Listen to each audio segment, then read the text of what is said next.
Up for him. Give it up for your next comedian. I'll leave this out. It's Joe White, everybody. Joe. Come on, Joe. Joe. We need some strong boys. Keep clapping for Joe.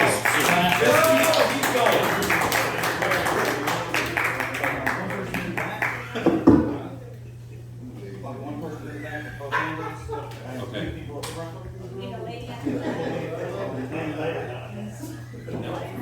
That would make it harder for us to lift him up there.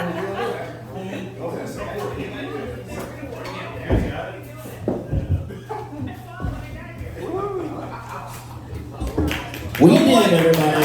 Joe White.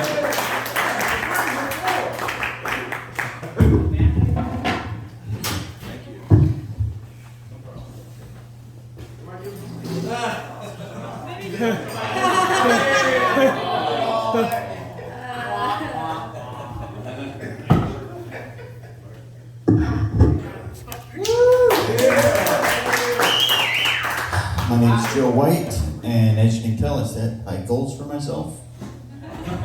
It's stand-up comedy. Normally, I do use the stool, but I set my notes on it. So I'm making those goals a little bit higher today. Anyway, it's nice to meet Laura here today. I'm actually going to be in a show with her on the 19th of November. It's a fundraiser for Dig the Dunes. If anybody wants to look that up. I got chosen to be the local comic for the event, and I couldn't be more proud. So I'm brushing up today. Thank you. It's been a bit since I've been on stage. I'm actually a little bit nervous today, but we'll see. First, I want to gauge the audience here and ask you a few questions. How many of you would laugh if you see somebody walking down the road and they trip? Make some noise if you laugh if you see that, right? Okay. Well then, how many of you would laugh if you saw somebody riding their bike down the trail and fell over, much like our beloved president did recently? How many would laugh at that? Good, we're on the right track.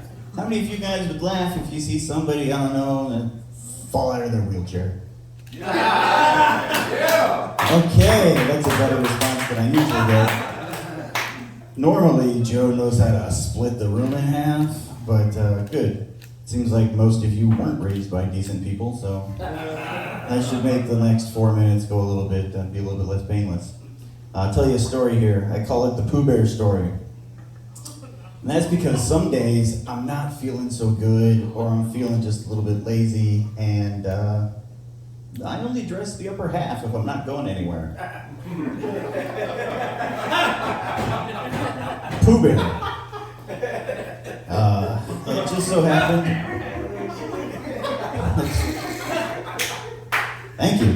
Just so happened that I was having one of those evenings where I maybe just ended up in Pooh Bear status. And I was like, oh, I need to get my charger for my phone. It's out in my van. It's late at night.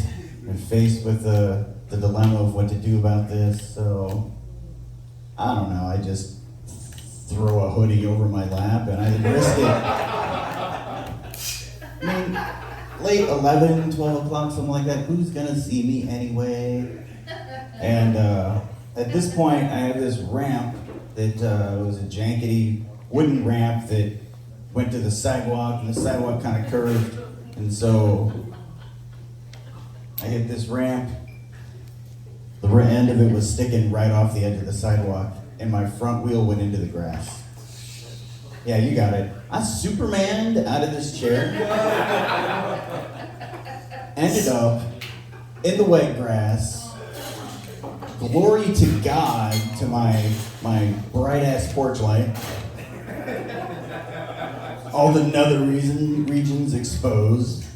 Just going, now what do I do? The wheelchair is just I couldn't reach it. And I was like, well, as long as nobody sees me, I'll be fine. I scooped. Just scooped. As a Pooh Bear would, just scooped to get closer to the chair. I grab it, I pull it next to me. The key is I get my butt on this foot plate, and then I can get my arms up behind me, and with any luck, I can get my butt up on the seat. I get on the foot plate, and just so happens that's when I see the headlights coming down the road, and I freeze. This must be what a deer feels like.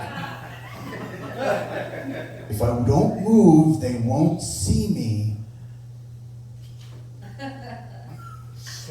Okay, well, they didn't stop, so obviously they didn't see the guy with a shirt on, sitting in the grass, and next to a wheelchair at 11 o'clock at night. That, or I have some pretty insensitive neighbors. All right, at this point you might be asking some of the questions that other people ask me. It wasn't until the wheelchair came into my life that people started asking me these questions. They stop in front of me and they say, "Excuse me, can I ask you what happened?"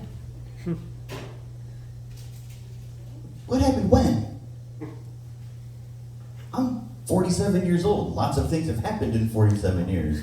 I go, okay, well, can I ask you why you're in a chair? And I said, yeah, because my clothes will get dirty if I drag myself around all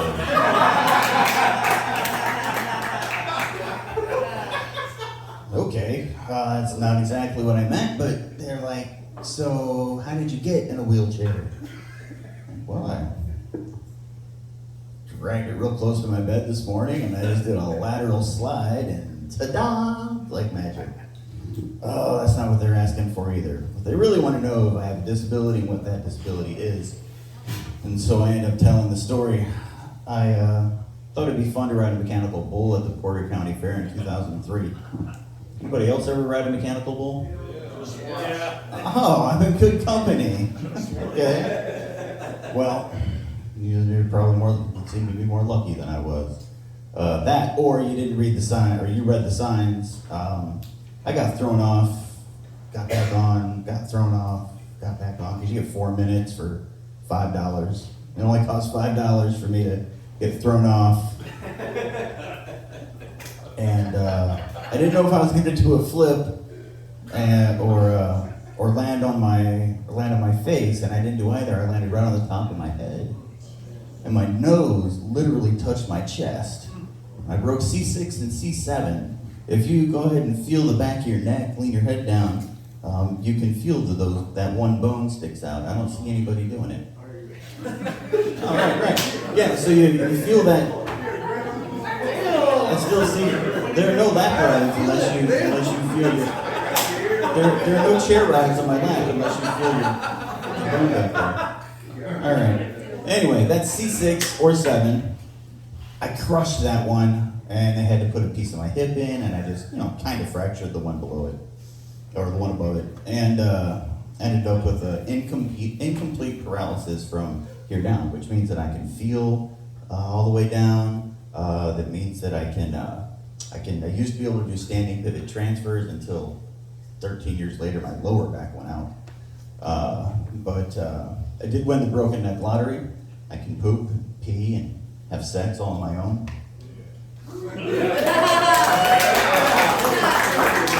Although, I think if I'm doing it on my own, it's probably not called sex. I used to tell that story except for the sex part, I would tell the neck injury story to my class. I taught 8th grade science for 4 years. And